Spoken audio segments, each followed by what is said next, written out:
सर्वांना नमस्कार. खरं तर आज मी आज चेन्नईला हवं होतं.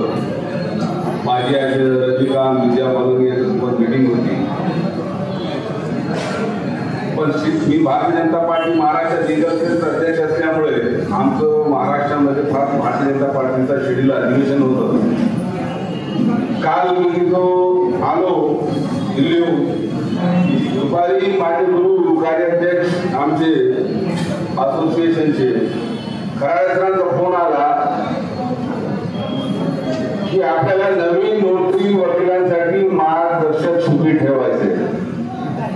आता एवढी शॉर्ट नोटीस होती आणि मला आज तिथं भारत सरकारचा कार्यक्रम होता, कारण पुढच्या महिन्यात आमची फी आहे आणि बहुतेक सर्व नोटरी वकिलांना मी तिथे बोलवणार आहे. अमिताभ बच्चन पासून जे मानवी वगैरे जे नटी असतील तुम्हाला बघायला भेटतील. पण नोटरी वकिलांचा मार्गदर्शक कार्यक्रम म्हणजे मी थोडा सेक्रेटरी साहेबांना बोललो की मला इथे जाणे गरजेचे आहे. म्हणजे तुम्ही त्या कमिटीचे चेअरमॅन आहात तर तुम्ही जाऊ शकत नाही. म्हणजे सॉरी सर, मला जाणे याच्यासाठी गरजेचे आहे की माझे बंधू भगिनी नवीन नोटरी वकील झालेले आहेत, त्यांना काहीतरी दोन शब्द म्हणजे आमचा अनुभव. खरं तर तुम्ही नोटरी वकील झाले नवनियुक्त, नोटरीचा स्टॅम्प म्हणजे तुमच्या हातात बॉम्ब आलेला बॉम्ब. तुझे जे आम्ही खरं तर आम्ही सर्व जिवंत आहोत तुमच्या समोर, असे अनुभव जर तुम्हाला मी सांगितलं तुमच्या अंगावर शहारे येण्याशिवाय राहणार नाही. मी एक श्लोक तिथून सुरुवात करतो आणि फक्त 10 मिनिटं घेतो. भूक मलाही भरपूर लागलेली आहे, सकाळी नाश्ता होता सर, पण थोडं 10 मिनिटं फक्त संयम ठेवा. मना वासना दुष्ट कामा नाही रे, मना वासना दुष्ट कामा नाही रे, मना सर्वदा पाप बुद्धी नको रे, मना सर्वदा पाप बुद्धी नको रे, मना सर्वदा नीती सोडू नको, मना सर्वदा नीती सोडू नको, मना अंतरी सारा विचार राहा. बंधू भगिनींनो, 2007 ला जेव्हा भारत सरकारकडून आम्हाला नोटरीचं प्रमाणपत्र आलं, सरकारी वकील हायकोर्ट होतो. एका नोटरी वकील साहेबांनी एका शपथपत्रासाठी 3000 रुपये घेतले होते. एवढं नोटरी व्यवसायामध्ये आहे तर कशाला सरकारी वकील करायचं? 3000 कितीतरी डॉक्युमेंट तो डोक्यात होता आणि त्याच्यामुळे भीतीने मी तो प्रमाणपत्र आणलं घेऊन. जेव्हा हळूहळू दररोज 25,000, 30,000, 40,000 खिशात घ्यायचे, मस्त वाटायचं. बायकोला वाटायचं की तिथं कुठे आपण चालू दररोज पैसे यायचे. पण जसं स्टॅम्प एक पडत जायचा तसं कायद्याचे बंगळे, पोलिसांचा त्रास, नियमानुसार सुद्धा आम्ही केलेली नोटरी. जेव्हा एखाद्या पोलीस स्टेशन मध्ये एखादी नोटरी जाते तेव्हा कोण जास्त टाईप केला, कोण टायपिंग केलं, कोण आले होते, देणार कोण होते, 2 साक्षीदार होते, तिथून तपास सुरुवात होत नाही. तुमच्या नोटरीच्या स्टॅम्पवर तिथून तपास सुरू होतो. मग आम्ही तर सरकारी राहिलो, आमचं ऑफिस भरगच. ज्यांना माहिती आहे त्यांना माहिती आहे, ते पोलीसवाले सर्व मारायचे. त्या ऑफिसला आले की चला या बाजूला या. आता बाजूला काय झालं, काय केलं तुम्ही, काय केलं, नोकरी पोलिसांना चिरमिरी पाहिजे. मी स्पष्ट बोलतो, असे कितीतरी नोकरी वकील लॉकअप मध्ये. एक महिला ऍडव्होकेट नोकरी नांदेडची सावित्रीबाई जोशी 2 दिवस ती लॉकअप मध्ये होती. ती 2 दिवस लॉकअप होती. तुम्हाला मी तुम्हा सगळ्यांना उपयोग आहे आपली. मला माहित झालं की नांदेडला गेलो. नांदेडला गेल्यानंतर त्या एसपीला भेटलो. काय काय सांगितलं, काय असतो काय नाही. पण आता त्या लॉकअप मध्ये होत्या. पण तो मी बी फायनल करायला लावला तिथं. मी म्हटलं संघटनेसाठी काहीतरी करायचं आपल्याला. म्हणून आम्ही 2011 मध्ये आम्ही 4-5 नोकरी ऍडव्होकेट जमलो. ते सिनियर होते. मग आता असोसिएशनची एक मीटिंग आम्ही पूर्ण महाराष्ट्रात फिरलो. ऍडव्होकेट यशवंतराव खराडे सर मला भेटले जिल्हा सदनालय पुणे 12 मध्ये. तर नोकरी म्हणून मी त्यांच्याकडे गेलो. नंतर एक संघटना आम्ही स्थापन केली. आज ती संघटना 8 वर्षासाठी झाली. जेव्हा आपण महाराष्ट्र गोवा नोकरी असोसिएशन संघटना जिवंत आहे. तुम्हा कोणी नोकरी वकिलांना, कोणीही पोलीसवाला किंवा कोणीही कायद्याचं बळा उभारू शकत नाही याची गवाही मी या व्यासपीठाच्या साक्षीवरून देतो. मी नोकरी करत नाही.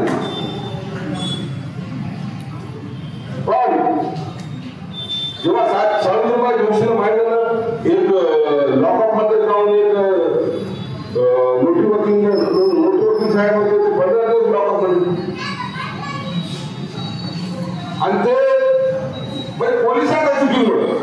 पोलिसांच्या चुकीमुळे आणि ते आल्यानंतर त्यांनी हार्ट अटॅक आल्याने वारले. माझ्या मनात तळमळ झाली. म्हणून आज एवढा मोठा कार्यक्रम चंद्रेचं सोडून फक्त नोकरी वकील बंधू भगिनीसाठी आलो. फक्त महाराष्ट्रात दोन नोकरी संघटना आणि सचिव ज्यांच्यासाठी नवाळ सरांनी काय काय केलं ते सांगण्यासाठी मी इथे आलो. खराडे सरांनी काय काय केलं या संघटनेसाठी त्यासाठी मी आलो. मग आम्ही जाऊन 2013 संघटना स्थापन झाली. बँक जनला पोलीस योगावर कसे माझी पायसर फार वेगळी. माझी वडील निवडून न्यायाधीश, जिजाजी आयपीएस ऑफिसर, बस डायरेक्टर माझे आयपीएस अधिकारी आहे. त्यामुळे खराडे सर ती मदत इथे होती आम्हाला. पोलीस महासंचालकाकडून आम्ही तेव्हा सांगितलं की बाबा जेव्हा एखादा पोलीस गुन्हा दाखल होतो त्याची जनसामान्य त्याची परिस्थिती गावात. मग त्यांनी आम्ही संघटनेकडून त्यांच्याकडून जियात पालिकेला सेक्शन 30 नुसार महाराष्ट्र गुन्हा नोकरी असोसिएशनच्या कोणी एकाही नोकरी असलेला पोलिसांना गुन्हा दाखल करण्याचा अधिकार नाही. तो या 2013 ला पारित केला. नंतर हळूहळू सगळं जमले. पुणे जिल्ह्याचे महाराष्ट्र गोवा नोकरी संघटनेचे अध्यक्ष होते ऍडव्होकेट आमचे गुरु यशवंतराव खराडे. गुरु याच्यासाठी म्हणतो माणूस नाही भागा. म्हणजे असं सांगू नका की 19 तारीख चालली आहे आणि हे तिकडं असं नाही. ही फॅक्ट ती सांगतो. जेव्हा पहिला कार्यक्रम संघटनेचा इथे झाला पुणेमध्ये तेव्हा यशवंतराव खराडे सरांच्या अध्यक्षतेखाली झाला आणि तिथून सुरू झालं आणि आम्हाला भेटलं एक हिरा आहे डायमंड. ते आहे टर्मिनल.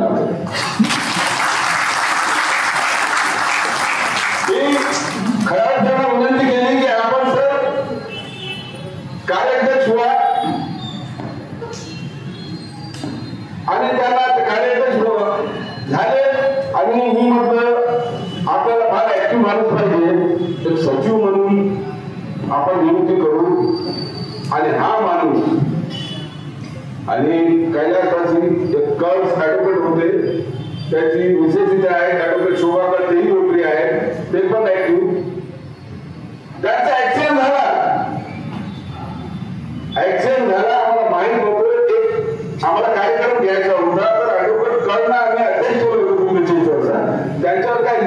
दिली होती, पण त्याचा मोबाईल लागत नव्हता, कारण आल्यानंतर माझ्याकडे नंबर नव्हता.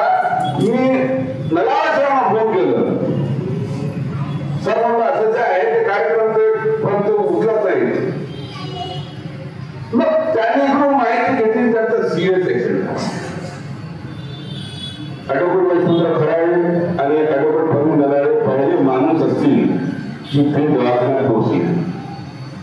त्या जे काय असेल ते काय मदत काही तो विषय नाही, पण सांगायचं उद्देश हा फार संयमाने करा. ज्यांची वकिलीचे व्यवसाय चांगली आहे, मी हात जोडून तुम्हाला नवीन नोटरी वकिलांना विनंती करतो की तुम्ही त्या नोटरीच्या व्यवसायात जाऊच नका. ज्यांचं नोटरीचं प्रॅक्टिस चांगली असेल तर म्हणजे होणार काय, तुम्ही किती नियमानुसार करा, तुमच्या नोकरीकडे शिकी बनवणार, कोणीतरी त्याचा गैरफायदा घेणार.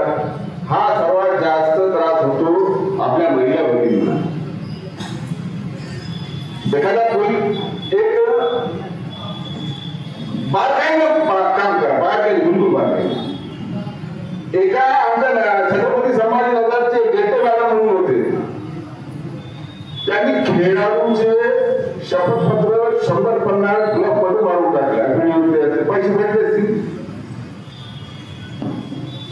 सातारा पोलीस स्टेशन पश्चिम महाराष्ट्रात त्यांना पोलीस अरेस्ट करण्यासाठी निघाले होते, कारण तो मोठा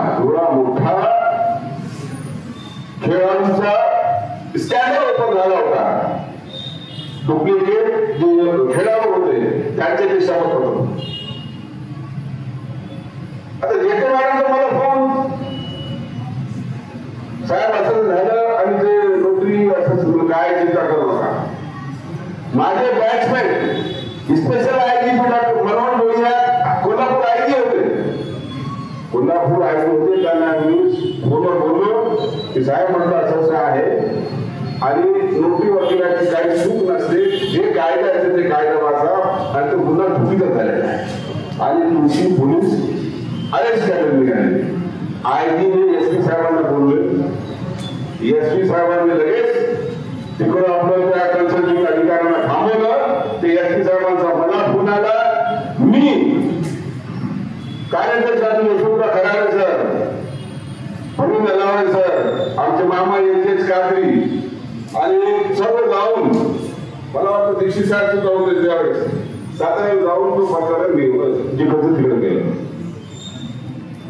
माझं एकच म्हणणे, भाडे करारनामा करू नका, डायव्हर्स डीड करू नका, लग्नाच्या भानगडीत पडू नका. कोणाची शपथपत्र आले एका नियम सुद्धा असले तरी काही इंटरकास्ट मॅरेजला हातच लावायचे नाही. प्रेम करतात, नोटीचा शिक्का तुमचा असतो, भानगड्या त्यांचे, सासूवाडी तुमची, ते जाते औरंगाबादला शपथपत्र करते, तू जाऊन आपलं सिंधुदुर्गला फाशी घ्यायची बाई, तिथले पोलीस येतात रोजवाडी साहेबांकडे. म्हणजे 100 रुपयासाठी किती मानसिक त्रास तुम्हाला सोसावे लागेल हे लक्षात घ्या. आज तुम्ही बसलेत ना जुने वकील किंवा नवीन वकील, 2021 मध्ये नोटरी बिल 2021 माझा मुलाचा भयंकर ऍक्सिडेंट झाला होता शिक्रापूरला 10 डिसेंबरला आणि 21 डिसेंबरला तो बिल पारित होणार. मला नलावडेचा फोन आला, मी तर येऊ शकत नाही, मी तिथं काय व्यवस्था करायची करतो, तुम्ही जाऊन या. नाही तुम्हाला द्यावं लागणार, मी अध्यक्ष आहे, कार्याध्यक्ष खराळे सरांनी आम्ही गेलो. अहो तो बिल एवढा भयानक होता. आज जे आपण तिथं बसतो ना, म्हणजे आपण नोकरी होतो 40 वर्षामध्ये, म्हणजे 3 वर्षाची प्रॅक्टिस आणि 10 वर्षानंतर ते प्रॅक्टिस राबवून आपण 40 वर्षानंतर, म्हणजे जो नोकरी वकील 40 वर्षात बनला तो 55 वर्षात घरी थांबणार होता, घरी बसणार होता. रिजूजी ऐकत नव्हते. भारताचे सर्व नोकरी वकील दिल्लीमध्ये होते, परेशान, कोणती संघटना असतो, पण आम्ही पवार साहेबांना भेटलो, नितीन गडकरी साहेबांना भेटलो, जे जे करायचं ते आम्ही केलं. पण एकच नंतर बडू नगरवाडे साहेबांनी सांगितलं की तुम्ही भारतीय जनता पार्टीचे महाराष्ट्र अध्यक्ष आहात, तुम्ही तो प्रोटोकॉल वापरा. मग लगेच मी आमचे जे सचिव होते आपले नोटीस सेलचे यांचंद्रा म्हणून त्यांच्याकडे गेलो. एकच काम करा, मला दिवशी भेट घालून द्या. भारतीय जनता पार्टीच्या अल्पसंख्याक सेलचा महाराष्ट्राचे अध्यक्ष मला भेटायला येणार आहे म्हणून ते आम्ही त्यांना चकमा दिला. आणि त्यांच्याकडे जाऊन बसलो. त्यांनी आमचं स्वागत केलं. मग सर होते, सरांनी त्यांना समजावून सांगितलं का बिल कॅन्सल करण्याची गरज आहे. हा एक माणूस आहे प्रवीण नगावे सर, ज्यांनी ती बातमी समजून सांगितली आणि म्हटलं साहेब उत्तर प्रदेशचे इलेक्शन होते, युपीचे इलेक्शन आहे, जर हे नोकरी बिल पारित केला तर तुम्ही पडणार. तेव्हा त्यांनी बिल कॅन्सल केलं. खरंच अभिनंदन करायला पाहिजे, सगळ्या जणांना करायला पाहिजे. म्हणून या माणसाला तुम्ही निघून द्या. तो आमच्या जिल्ह्यात दीक्षित ड्राफ्ट तयार केला पाहिजे. तर माझी एवढीच विनंती, काही भरपूर झाला ठीक आहे, काय हरकत नाही, पण सांभाळून काम करा आणि एक अशा माणसाला मदत करा जो महाराष्ट्र युवा नोकरीसाठी फक्त कार्य करतो, 24 तास कार्य करतो आणि मी 48 तास काम करेन. कारण असं आहे, हे दोघं मला झोपू देत नाही. रात्री 2 वाजता फोन येतो त्यांचा घरात धरता किंवा अमुक पोलीस स्टेशनमध्ये हे आहे. रात्री कार्यकर्ते खटतो नोकरीवरती म्हणाले. एकदा काय झालं, नोकरीची साठसाठी मी सिव्हिल मॅटर कोर्टात गेलो, एवढंच आहे. तर त्यावेळेस पोलिसांनी साथ नाही द्यायचे, कोणताही कोण साथ नाही द्यायचा मला. तो 11चे वकील आपलेच असतात, मायबाप खन खन खन खन ते सुरू झालं समोर. कोर्टाचे डायरेक्टर मायला बसले होते. त्यांनी म्हटलं नोकरी वकिलांची काही चूक नसते, नोकरी वकिलांना एवढेच अधिकार आहे, फक्त समोर तुम्ही आहात की नाही या रेषा मेंटेन केलेली नाही. ते कोणाचे वकील ऐकायला तयार नव्हते. ते म्हणले तुम्ही त्या नोकरी वकील साहेबांना काय प्रश्न विचारायचे नाही, 2 शिक्के हे शिक्के झालं समजा त्यांची साक्ष, वकील साहेब तुमची साक्ष संपली म्हणून मी आलो खाली करायचं. मला हा नवल वाटलं, बरं वाटलं. मी मला विचारलं, मला एक विचारू का पर्सनल, बोला वकील साहेब, मला आतापर्यंत नोकरी वकिलांना ची बातमी कोणीच घेतली नाही. आता कोर्ट प्रोसिजरचं मॅटर होतं. वकील साहेब, नोकरी वकील म्हणजे आगीवर बसणारा तो नोकरी वकील असे एका न्यायाधीश शब्द होते. पण काय साहेब, मी सुद्धा नोकरी होतो, माझ्यावरही 2-4 गुन्हे दाखल झाले. सांगायचं तात्पर्य हा की सामान्य कार्य करा. मी आज म्हणजे रात्रभर परवापासून झोप झाली नाही, फक्त तुमच्यासाठी आलो, नोकरी वकिलांसाठी. एक असा माणूस तुमच्या समोर आहे, आज मी तर त्याने मदत केली नाही. आता बोलायला भरपूर होतं, कोणाचं फुफ्फुसा लागली आणि तो व्यासपीठावर सगळं बोलून गेलं. माझे वेगळे विषय होते. आता मी काय सिरियस माणूस आहे, कुणाला रस असेल ऍक्टिंग तर माझा नंबर मी शेअर करतो. या कोणाला ऍक्टरला भेटायला तर केव्हाही या. कपिल शर्मा शो असू दो, हास्य जत्रा असू दो, माधुरी दीक्षित असू दो किंवा आता नटी नट, कारण मी एक सरकार आहे. 1 ते 10 पोलिस डायरेक्टर असतात. जसं आपण पिनिजे साहेब येतात तसे नवीन जे वकील त्यांना किंवा प्रोटोकॉलला जातात. माझ्याकडे जेव्हापर्यंत मी पिक्चर पाहत नाही तेव्हापर्यंत पिक्चर प्रदर्शित होत नाही. म्हणून तर फोनचा डायरेक्टर सलमान खान असू द्या, अजय देवगण असू द्या, आताच काजोलचा फोन होता, म्हणजे बाहेर गेलो होतो ना, काजोलचा होता आणि काय तुला लाईन दाखवत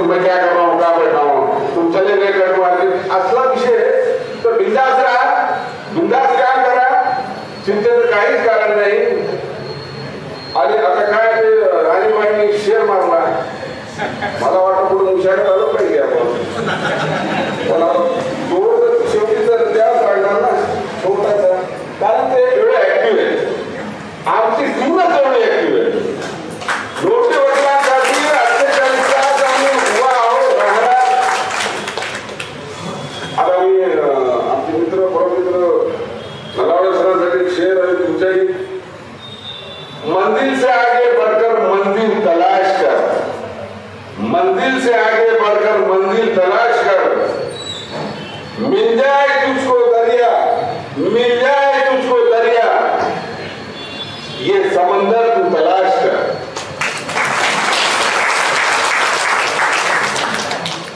आणि अंजाम उसके हाथ में है, अंजाम उसके हाथ में है. भीगे हुए फलों के साथ प्रवास करके देख, अंजाम उसके हात में है. भीगे हुए फलों के साथ प्रवास करते. भीगे हुए फलों म्हणजे ना पडले आपलं ते होतात नंतर होता येत नाही तसला विषय. आणि मला आपण बोलवलं, माझे 2 शब्द ऐकले, मी मनापासून आपला ऋणी आहे. आणि माझे गुरु यांच्यासाठी म्हणतो की खरं मानतो खराडे इवच अशी आणि सेक्रेटरी साहेब आणि व्यासपीठावर सर्वांचे नाव घेणं राहील असं मी सर्वांचा धन्यवाद करतो.